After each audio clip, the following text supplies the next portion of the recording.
Students, today I'm going to continue with the second, that will be the third chapter, elasticity of demand. Elasticity of demand का मतलब देखना. Elasticity of demand means, the word elasticity means flexibility और responsiveness. Elasticity का मतलब होता है change होना, flexibility और responsiveness. Accordingly, elasticity of demand refers to responsiveness of demand, मतलब change in demand to the change in various determining factors.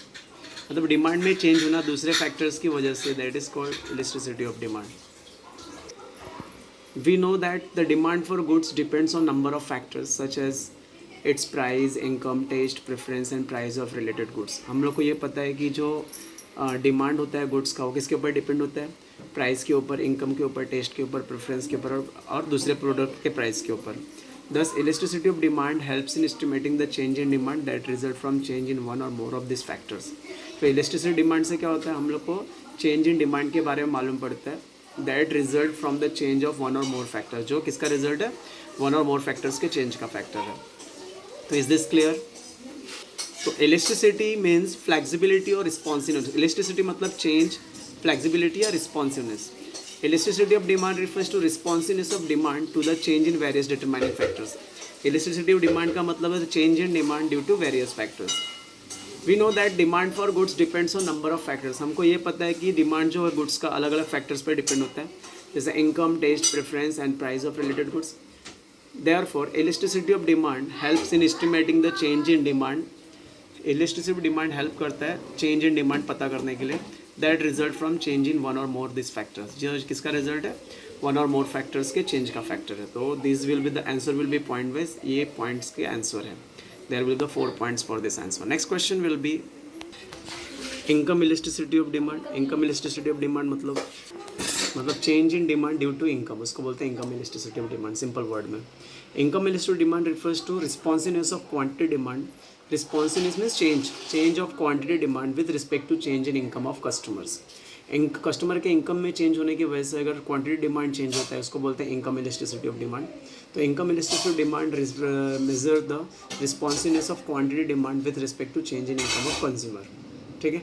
If there is a change in demand due to change in income of customer is called income elasticity. अगर customer के demand में change हो रहा है income में change होने की वजह से, तो उसको बोलेंगे income elasticity of demand. Formula of income elasticity demand, percentage change in quantity demand divide by percentage change in income. This 2 points in this formula will be the answer of income elasticity of demand. Next is cross elasticity of demand. The answer will be for cross elasticity of demand means, अगर एक commodity के demand में change होता है दूसरे commodity की price की वजह से, तो उसको बोलते हैं cross elasticity of demand. For example, Coca Cola के भाव में चेंज होने की वजह से अगर पेप्सी का डिमांड कम ज़्यादा होता है, तो उसको बोलेंगे cross elasticity of demand. Is this clear? It refers to change in quantity demand of one commodity due to change in price of other commodity.